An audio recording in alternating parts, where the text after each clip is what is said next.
Julian Joseph. Welcome to Jazz London Radio. Thank you very much, Filomena. It's such a pleasure to be here with you and speak with you. It's something we've been talking about for a while, right? It has been such an honor, to be honest. And I was just saying, I feel like an amateur, on the radio, talking with such a master who's been working on at the BBC radio, promoting jazz and spreading the beautiful music you have been, teaching and playing for so many years. So it's an honor for me. Well, God bless you. I mean, thank you for doing what you do. I feel almost that my broadcasting career was a happy accident. It just sort of came upon me quite organically, and then you look down the road and it's been over a quarter of a century. So, I'm probably the most surprised that I've become quite an experienced broadcaster. Do you miss it? Well, I mean, I still dip my toe in and out, but at the moment, my concentration is just on music. So I don't really have time to miss things that I'm not doing regularly. But I always love going back into it. Because we miss you on the radio, so that you know, just in case one day you will feel to go back. We That's really very miss you kind. there, honestly. And Julian, we just heard a tune from your new beautiful album, Thank you. Voyage of the Faithful. And the song, it has a Brazilian and Portuguese. Is it Ponto de Meditação? How do you say? Ponto de Meditação, yeah. Meditation point. Yeah. And today, of course, we're going to talk about this beautiful album. It's just been released, and it has fantastic originals and classic Standards, yeah. standards.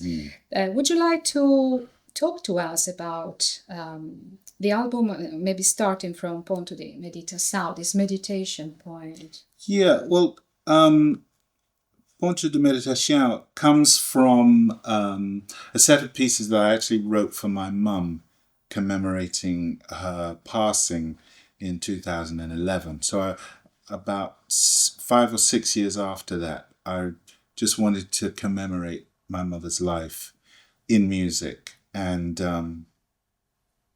so I wrote a set of 6 pieces, which meditation point comes from, and also the concluding track, Loyalty and Insight, comes from that set of 6, and each of those are sort of characterizations of how I think of my mum, as intensely practical, soulful, supremely intelligent, unbelievably loyal. And unbelievably dedicated to her 3 sons.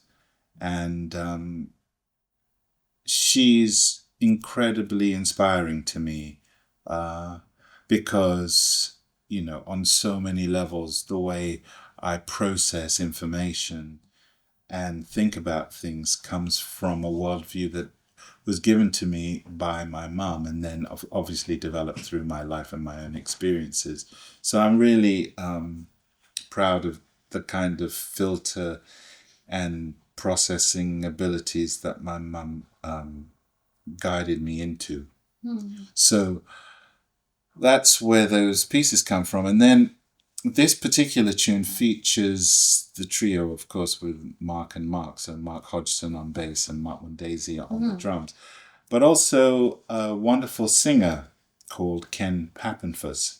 And it's the only song with lyrics. With words. With well, a singer. Well, actually, the only piece on the record that, includes a vocalist. And because Faith was actually conceived as a song for a vocalist, and I wrote that for an American vocalist called Ruth Naomi Floyd. But Ken is somebody that I met when I was on tour. Actually, I just returned from touring in Ireland, and I bumped into Ken and his brother Carl, and it was actually the whole band, the Relish band. And we had just been listening to them.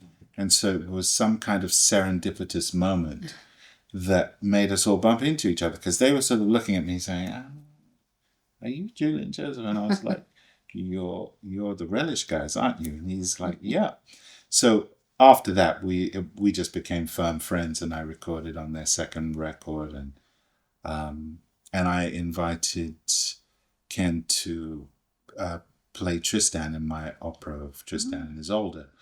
So we've had not only a good, solid friendship, but a really good working relationship, forged from mutual respect. So I had written this piece, and then I thought, you know what, it'd be really great to get Ken's voice on it. So I called him up. I said, Ken, what do you think of dealing with this song? He's like, okay, I'll see what I can do, Julian. So he put the lyrics together for this, and you have Meditation Point here. He saw it as a faith between a couple, man or woman, deeply in love, and just that story of a journey is quite self-evident through the lyric of the song and the way he sings it. And ostensibly, he's a phenomenal rock and roll singer. He's got so many qualities in his way of singing, and so many influences, because he's from Ireland, but he's half South African. And so he's a very interesting mix of South African traditional music, rock and roll, R&B, jazz, so many influences in there, and folk music. And he's very learned. He plays the guitar with 5 strings upside down, left-handed. So he's an unusual talent. He and his brother, who plays the drums. So they I've been a big fan of their music, Relish, and so it is incredible to have him on this record. And you mentioned opera, and I'm going to ask you about that, because Okay. I'm really curious. Sure. But before we do that, I'd like to know more about this voyage, this journey. Can you tell us more about the concept? Okay. The musicians, and where you recorded it? So for many years, I've been asked, when are you releasing a new record, Julian? Because it's been a long time. So this album has come out 30 years after my previous album, Universal Traveler, which came out in 96. So it's been quite a journey. And it's not that I stopped making music or writing music or performing. I just stopped putting out any releases. And so the title comes from the faith that I would do so. And each title is attached to some semblance of faith, different kinds of faith. So that's the overarching concept of the record and the title. And I was very fortunate enough to record it at World Heartbeat in Embassy Gardens, in the Nine Elms area of London, right on the border of Wandsworth and Vauxhall. So World Heartbeat's a facility that has this incredible new auditorium, state-of-the-art equipment in terms of recording. They have a fully fledged modern recording studio. There's a beautiful cafe. There are teaching rooms, because World Heartbeat is a phenomenal education center, and Embassy Gardens is their world-beating venue, which is one of the first to be built, new venues to be built in London since 2008. Really? Such a long time. Yeah. And I have to say, I discovered this venue probably a year ago. I came here to see a concert, and I completely fell in love with the space, with the acoustic, and the warm welcome the guys gave me. Because it's so unusual. You often go to a gig, and then as soon as the concert finishes, people are sent away, chairs on the tables. There is no chance to talk to the artist. And that evening I came to see a gig. First of all, I met I didn't know it was you, Jane, Sahana, leading this beautiful space. Yes. And I felt such a warm welcome. We had a chance to chat for hours in the Yes. beautiful cafe. Yeah. And the design of every little detail, including the toilets, is absolutely gorgeous. The taste and the care you put. Sahana Gero. Unbelievable. Sahana. She's the architect of the idea of World Hub, because World Hubby's been in existence from a building standpoint since 2012. Oh. But of course it existed before then, and because she had the 51st State Band, which is the biggest and a very proud concert band doing great music, featuring youngsters. And so then they had a building in Wandsworth, the first building's in Kimber Road, which is still going today. They have music there every day, different styles of music. And then in 2022, they opened World Heartbeat Embassy Gardens, which is right next to the new American Embassy in the Nine Elms region, which is part of the whole Battersea regeneration project. Such a gorgeous area. Yeah. And it's quite easy to get here. Yeah. Because at the beginning I was a bit scared about the distance, but it's just 2 stops from Waterloo. Yeah, very easy. And 3 minutes walk from Nine Elms tube station, so it's really easy to get here. Sure. The area is lovely and also full of restaurants and cafes, so it's gorgeous just to come enjoy the concert and maybe go and eat something and Definitely walk by the river. And yeah, it's absolutely beautiful. It is a welcoming oasis in London. It is, and I've had the experience of recording here as well. That's so right. I'm very, very happy to be part of this experience and again feeling welcome. And the care you guys put into this is really, really important for us because you feel it's led by musicians. Also in terms of venues, in terms of the studio. Yeah. And you also do education here. That's right. Yeah, there's lots of learning, young students learning violin, saxophone, voice, and piano. And it's a real, it's a wonderful academic concern that really helps young players and young minds interested in learning about music to get started and to get developed. And lots of great talents coming out of World Heartbeat. So it's a privilege for me to be associated with World Heartbeat. I'm a very proud patron of the organization, along with Boris Grebenchikov, the Russian folk god.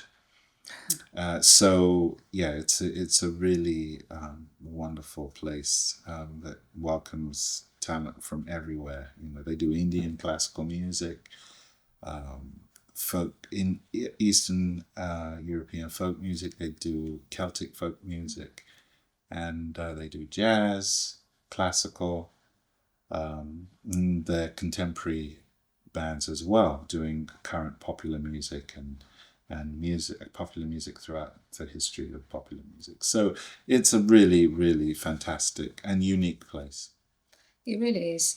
And before we keep talking about the World Heartbeat, because there are so many things to mention and talk about, is there a tune you would like to introduce and maybe guide us into this journey, into this voyage? You mean from the album? From your album. Yeah. Gosh. Well, I guess one of the tunes that, in a sense, describes some of the journeys that we take with the music is "Nice Work If You Can Get It" by George Gershwin. I've taken some liberties in the arrangement. You did, definitely. And it's a real showcase for the group as a whole, but also for the incredible Mark Mondesi on drums. So that has deconstructed the harmony and reconstructed it into something most people, for an old song that comes from the 30s, it's it doesn't sound like that. It sounds Absolutely. really drawn from influences from more modern iterations of jazz, and also some of the fusion movement and things. So that is really the journey with that one. And there's a groove section, then there's a series of hits which is reminiscent of Coltrane, and who's, of course, it's the 100th anniversary of his birth this year. Of course it is, yes. So this year is him and Miles Davis, that's right. 1926, those guys were born. Can you believe it? 100 years. So, there's a lot of influences there, and it all kind of combines and comes together in this one song. I'm really proud of it. And as part of the music performances, you organize several festivals during the year. Can you talk us through some of them? There was Season of the Song, which is a big feature on vocalists and on the song tradition from around the world, and focuses really mainly on the voice. So it's a wonderful way to bring the audience in on perhaps artists they would not necessarily have heard, and also different kinds of traditions, different vocal traditions. So there's that. Then there is Cyril Ibrahim is doing a series. He's the artist in residence here. He's a wonderful classical pianist who has been putting together different expressions in the way that he might look at particular artists. And I know he did a concert recently looking at Chopin's heart, because there's a big story around Chopin's heart, because his heart was taken somewhere separate from his body. Oh, really? I think that was taken back to Poland. So he played a series of pieces based around that journey, that, sort of artistic and spiritual journey related to Chopin's art and his thinking and his life and death. So Cyril has quite a number of interesting things going on there. There's music related to Mozart, and I know he's going to do the Ravel piano concerto with a Mozart concerto. So that's coming up as part of the artistic endeavor in his tenure, or his time here as the artist in residence. Then we've got Jazz in the Gardens coming up. Yes. Which you have in your I am proudly part of it. Yes, exactly. You're part of it. I am. Wonderful group of musicians. Absolutely. Such a good company. Yeah. I mean, you go from Jean Toussaint, Tony Coffey, Misha, Wolof Abado. Yeah. And you. And me. And on Trish the 17th Blues. of July, we got Trish.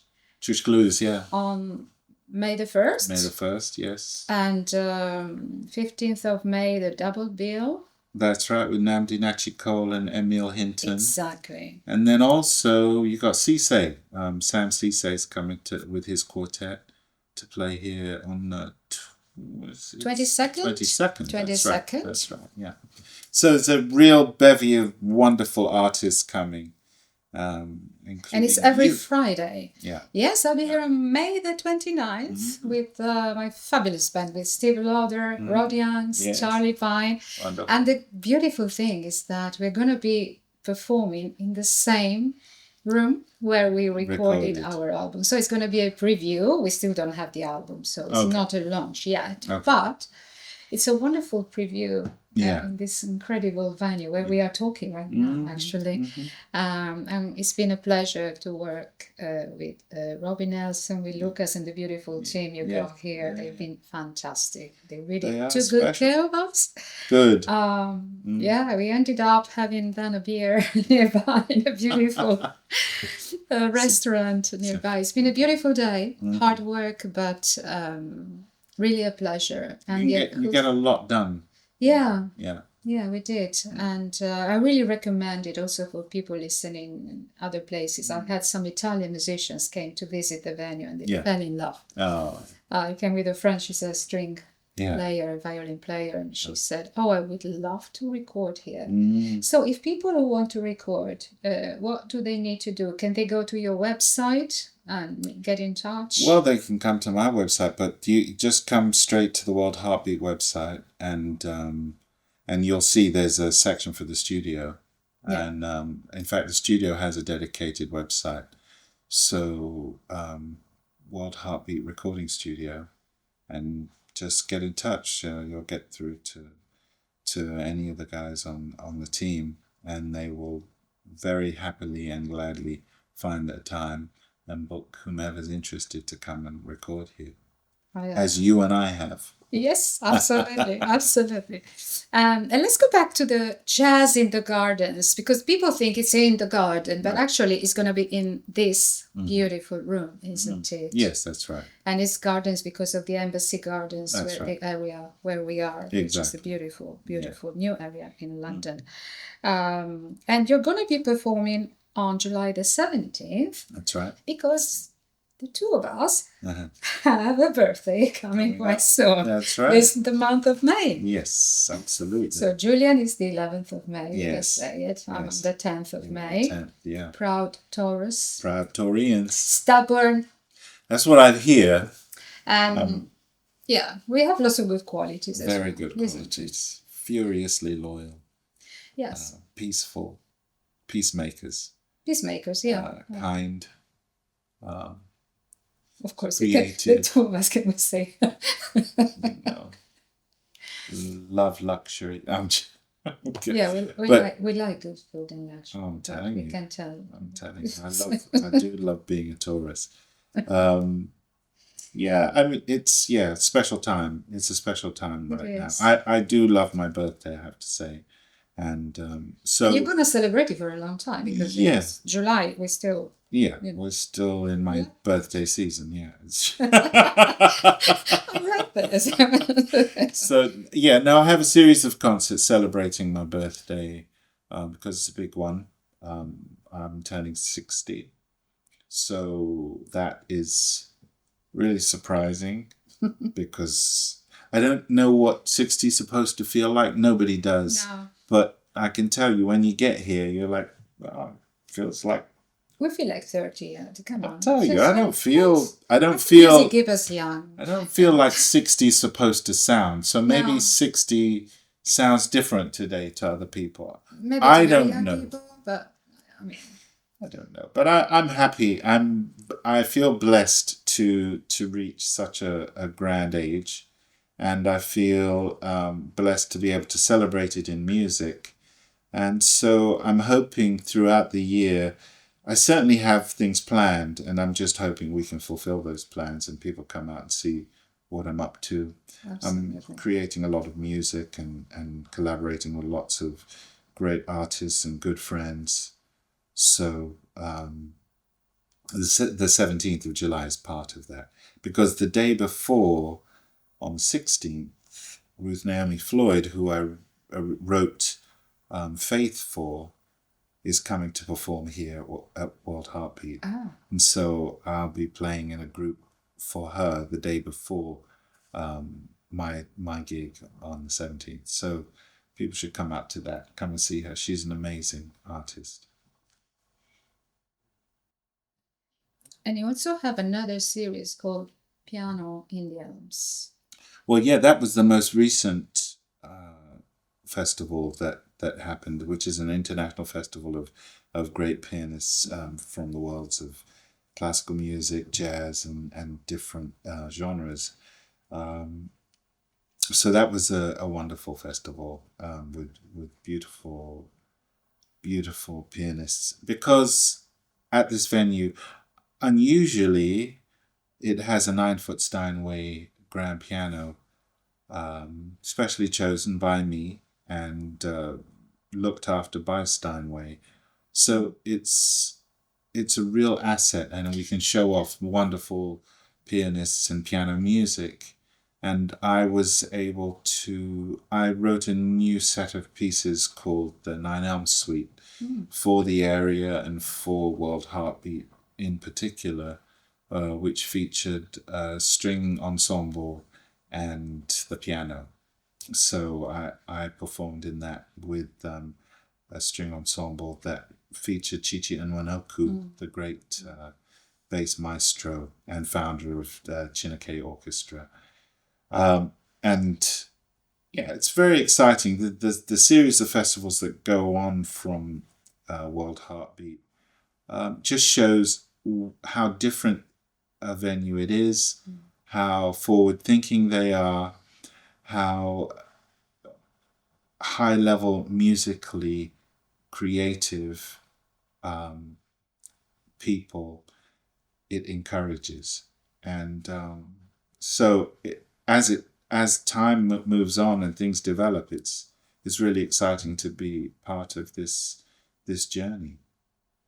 And also, you really make an effort to engage the community. I came to see one of the concerts, and it was in a building nearby. So you really try to address different places as well. That's right. Here. Because there's a piano trail, so it goes into offices and buildings and businesses around the area to galvanize the interest in Piano in the Elms Festival. I don't know too many other festivals in London like that, or even elsewhere. So it's quite an innovative program of things that it is, because usually people are working. It's quite alienating sometimes, because people coming from offices and just going to their buildings and being in such a different environment with a piano player. It immediately created a different atmosphere. So it's really, really lovely. And of course, it's connected to this place, to the World Heartbeat, of course. But it was a really interesting experience, because at the beginning, I didn't know it was somewhere else. So I came here to see the concert. I didn't read it properly. And then they sent me 5 minutes walk to another place. And it was such really a lovely experience. Powerful impact of music. Yeah.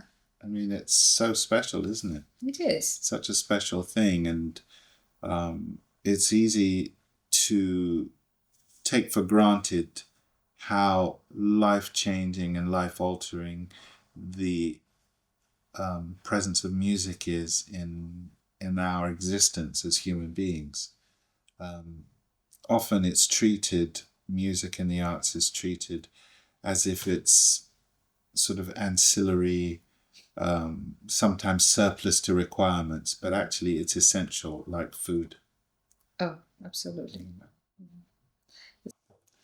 And Julian, you also wrote operas. So this is very peculiar for a jazz musician and composer to write for kind of a different style, also with different dynamics, working with singers, ensembles, directors. Can you tell us more about this experience, the topics you chose, and the way you work with opera? Certainly, no, you're no stranger to the dramatic arts and music's involvement in that.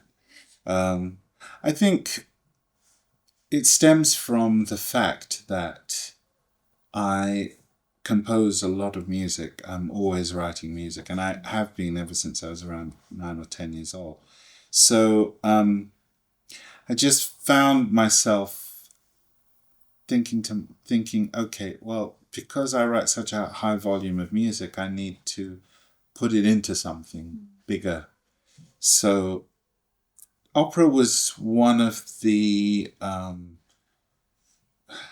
guess, one of the types of art that I had a curiosity about. And I was thinking, what is so special about this genre or this way of making music. And I thought, well, storytelling is really what we want to communicate to more people.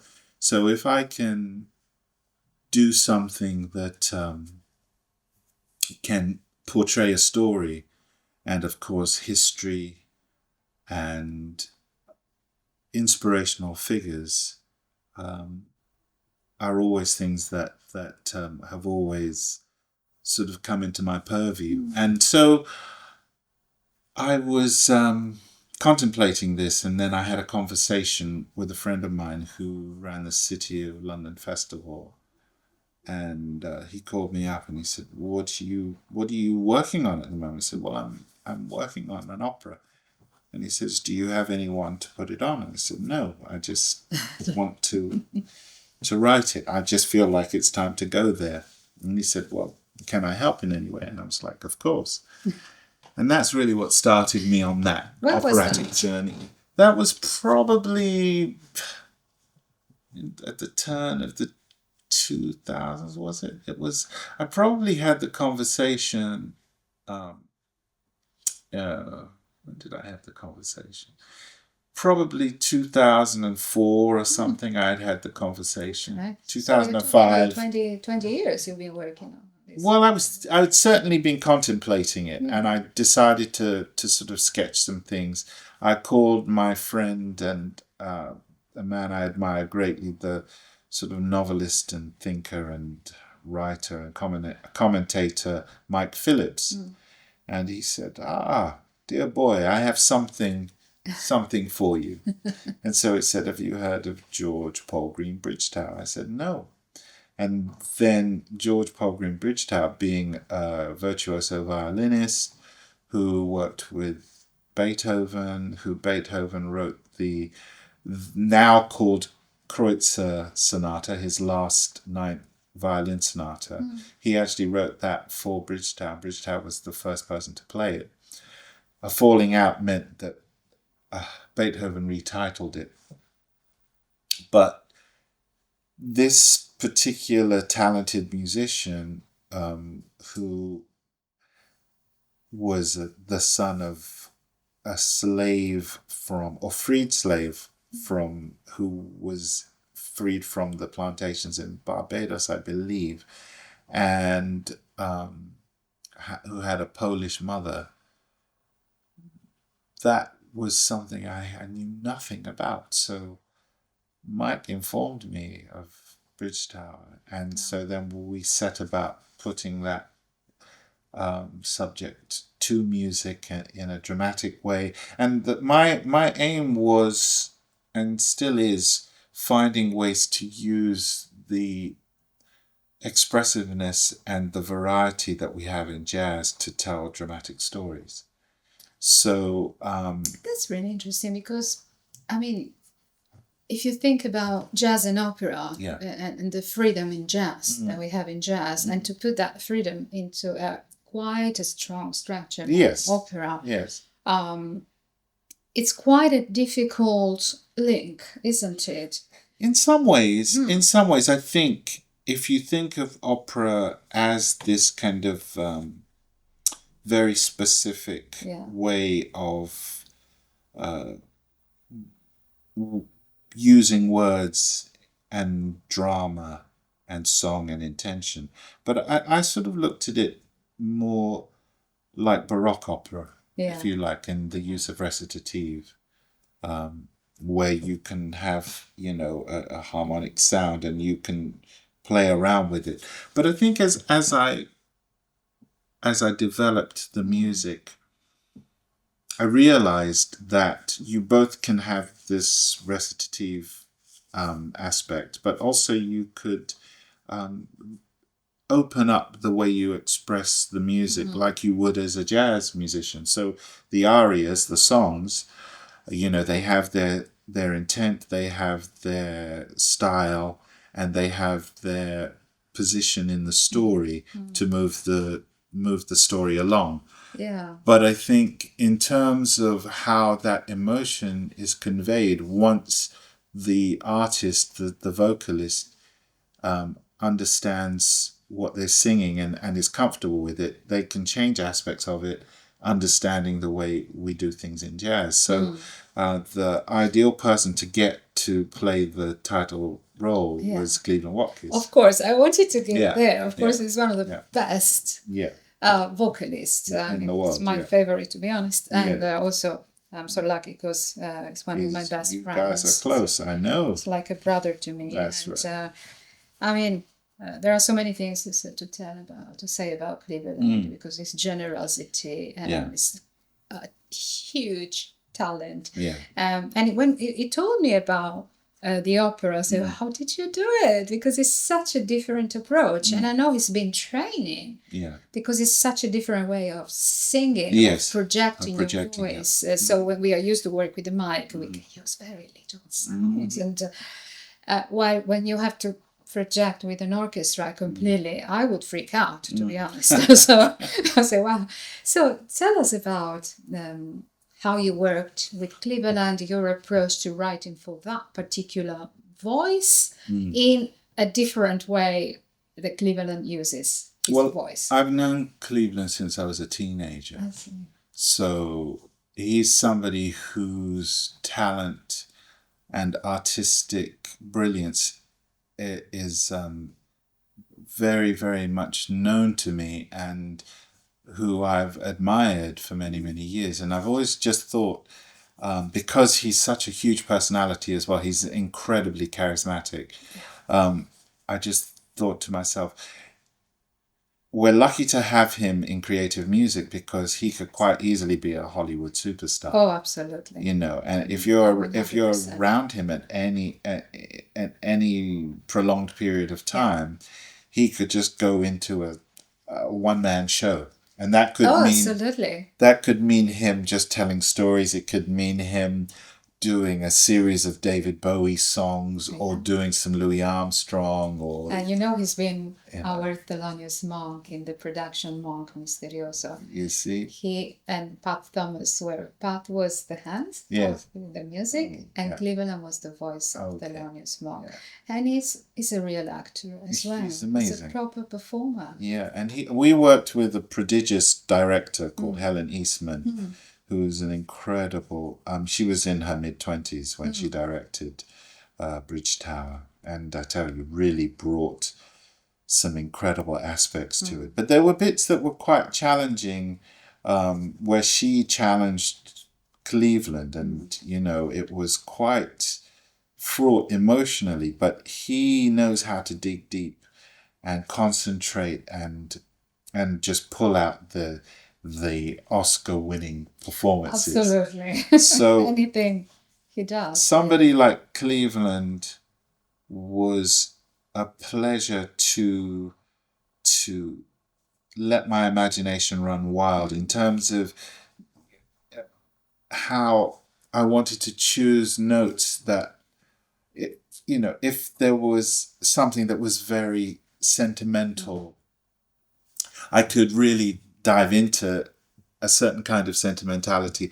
But if I wanted something that was poignant, silent, minimalistic, even atonal, I could pop into that too and know that Cleveland, no matter where I go, he can handle it. And not only just handle it, he can make it transcendent. So you wrote it thinking about Cleveland's voice. Yes, I knew... With him in mind. With him in mind, I wasn't limited. Because, he has the most incredible range. So he can sing incredibly low, incredibly high. His mid-range is really beautiful. So... Is there room for improvisation? Yeah. Really? Yeah. How? Where? Well, the thing was that because, Cleveland's very good at learning things specifically. Yeah. So all the cast sang with great specificity. And because it was a mixture of jazz and opera singers, that was our starting point, was let's be specific about it. Let's follow the text. Let's be ready in that aspect and treat it as you would treat doing an opera. And then the music got to a certain stage and I'm like, all right, Cleve, it's yours. He goes, what do you mean? I said, do your thing. He's like, really? I'm like, really? Okay. Go for it. But the thing was that I created a tune in the center of the drama where Bridge Tower goes from a boy to a man, almost like, he's presented to the world as a fully grown adult. And so I created a piece that was a vehicle for Cleveland to not only sort of sing a welcoming song to everybody, welcome to the fact that I'm here, but also had an improvisational element to it. And that kind of shook things up, and took the shackles off of those who wanted to dive into the improvisational aspect. Of course, it was controlled, and it wasn't just wild improv. It was just altering notes here and there, and maybe adding something, a blues aspect to something. And certain things that we take for granted in the vocabulary and vernacular of jazz. So subtle alterations and extemporizations that bring a new character and keep the music fresh to you as a jazz performer. So that's really how the jazz infused. Plus, you had a jazz band. So between the jazz band and the vocalists, we could get to something. And I was the conductor, so yeah. Wonderful. Julian, I'd like to ask you about education. Here at the World Heartbeat, you are hugely involved in education. And do you have a message to people, young people that wants to start this career? We know how difficult it is, especially in jazz. We've been there for many, many decades now, and we know how hard it is. But I think we share the passion and the faith. I mean, maybe your album also gave us some hope in this way, like the faithful. But what can you tell to a young person that wants to get into this career?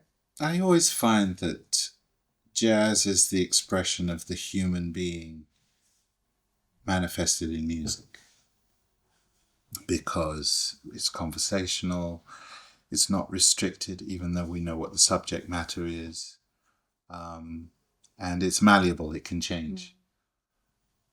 And I always take great inspiration from Duke Ellington. And at the time of us talking, it's Duke Ellington's birthday. He would be 127 today. And he was also a Taurus, like you and I. Right. And there are various times when he's caught playing the piano, or I should say captured playing the piano. And he may be asked, what are you doing, as he plays something with great sweeping sounds and arpeggiation and some semblance of a certain kind of directed beauty. And you'd be like, well, what are you doing, Duke? And you say, well, I'm rhapsodizing. And I love that use of language. And he said, but you're playing the piano. And he goes, no, I'm not playing the piano. I'm dreaming. This is dreaming. And I always think to myself that from the beginning, when we come into this earth and we grow when we're 5 years old, and we're playing with things and we're imagining it.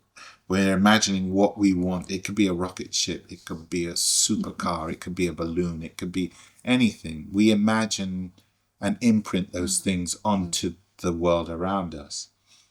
And as we grow up, that starts to disappear and we start to fade into something called reality.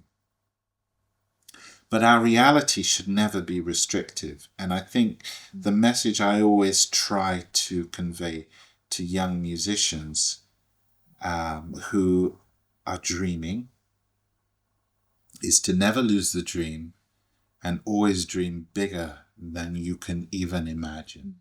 Because energy focus and imprinting your imagination onto the things around you is at its most potent and powerful when you're trying to come into the world and realize your dreams. You're not trying to realize your reality, you're trying to realize your dreams. So you have to always remember that and aim into the dream. Aim into the dream. Never restrict your dreams. Dreams are never restrictive. They are massive. So that's the message. It's beautiful. And that's what I try to teach, because yes, I'm hugely involved in World Heartbeat, but my academy, the Julian Joseph Jazz Academy, that's what I teach them. We teach them about that from the music. There are some practical, very hard and fast things, but they're basic concepts that once they've got past the technical aspects of understanding what the form is, what the harmony is, the specificity of melody as applied to that harmony, once we know those things are in operation, there's a concept that I have worded called the organic growth of accuracy, which means keep working on the things that you're aiming for, because over time the accuracy of your intention will start to grow into the things that you're operating on. And then everything is accessible through the ear and through the imagination. And we, as human beings, are the prism through which those things shine, and they come out of us in different ways, like a sphere bends light, or a prism emanates different kinds of light. So we have to allow ourselves to allow the light to pass through us and come out from the prismic force that we are. That's what I teach. Julian, you should write a book. I have. Have you? Yeah. Where is it? It's called Julian Joseph on Jazz, The Music of Initiative. But what you're actually saying is I should write a second book. Yes. Which I will do. Because your jazz is so inspiring. It's so hard to articulate what we feel sometimes, but you manage to do it so beautifully. I think I need to see it in writing and spread it around. Sure. We need inspiration. We are living such terrible times. We do. And We do. music and arts give us hope for humanity, really. Definitely. Especially in the arts like jazz, they give us the freedom to create in the moment, to listen to each other, to care for each other, creating this magic interplay. And your words are really guiding into this way. So I think it would be really beautiful to spread them around. Think about the second book, Julian. I'm thinking about it, but I just think it's important to never be so disheartened that it destroys your dreaming. Yeah. Always dream, and if you're dreaming, then that's positive, and no matter what you're dreaming, dream even bigger. Absolutely. No. And I think young people need to hear that, but not just young people, all people need to hear that. And we all need to keep dreaming and keep this aspect alive in us, because that in itself powers the positive side of us, And it's important to find a fertile soil, a safe space where you can grow and keep dreaming. That's true. It's one of the reasons why I decided to live in London, because it helped my dreams come true. Right. Also finding the right people, but especially a safe place that can nurture, challenge you. And so it's also important maybe to find and move away if the place is not right. Sure. And to find. And it seems the World Heartbeat, it seems to be a very welcoming and fertile soil from so many points of view. It's a blessing of an environment. It is. It's really, really a blessing, and something that isn't an accident. It's very carefully nurtured and very lovingly nurtured by Sahana Gero and her brother James, and the people that she has here, helping that vision come to fruition. It's incredibly, it's something that's taken very, very seriously. And I take that seriously at my academy. And that's why our academies work so very closely intricately together, because that mission is a compunction, it's a drive, it's a need, it's life. It is. Yeah. And Julian, to finish the interview, would you like to choose a tune from your album? Sure. Maybe you want to choose a tune from my album. What would you choose? Something slow, something medium, or something Caribbean? Because my version of Caravan Gosh, you read has my mind. yeah, I was just saying that, yeah. and I love the arrangement you do. You really managed to do something completely different with the tune. It's not like just playing a standard. Yeah. You do Julian Joseph playing something quite close to that. Yeah, well, I think sometimes, I've always loved the artists who take something and make it their own. Of course, the practice for us as jazz people is to make it our own in the moment. Yes. So as a composer, I think I like to subvert the DNA of a composition and then even take the moment, let the moment take us even further. So I tried to do that with, as we heard, Nice Work If You Can Get It, also with Footprints. Yes, Footprints. I just sort of expanded that, and then with Caravan as well. And so I heard it live for the first time before I heard it. Yes. So it was really surprising because you start somewhere else. Yeah. I see where it's going. Yeah. Because on a technical note, when I was trying to formulate that, I thought to myself, you play the first part, as written in C, right?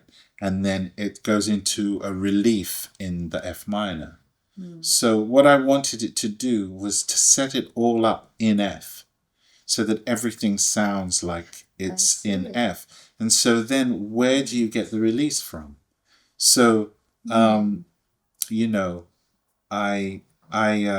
it releases into the F, but then when it goes into the bridge, it's still in the F. So the thing is, it's like a twist, because you have this F tonality, but it still gets the release, and the harmony's changing.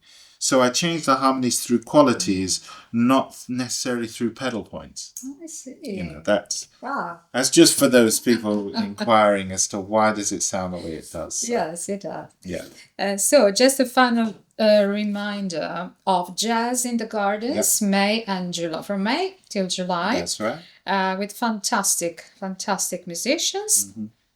Julian will be playing on Friday the 17th of July. Sure. I'll be here on the 29th of May, but check the website because there are the most amazing musicians in London, so don't miss that. And I'll also be there on the 16th of July because Ruth Naomi Floyd, the wonderful American jazz vocalist and conceptualist, will be performing, and I'll be guesting with her. And that's going to be a great reunion because I recorded on her album Fan into Flame in 2000. And I originally wrote Faith, which opens my album. Yes, for the her. first tune. Yes. So you wrote it.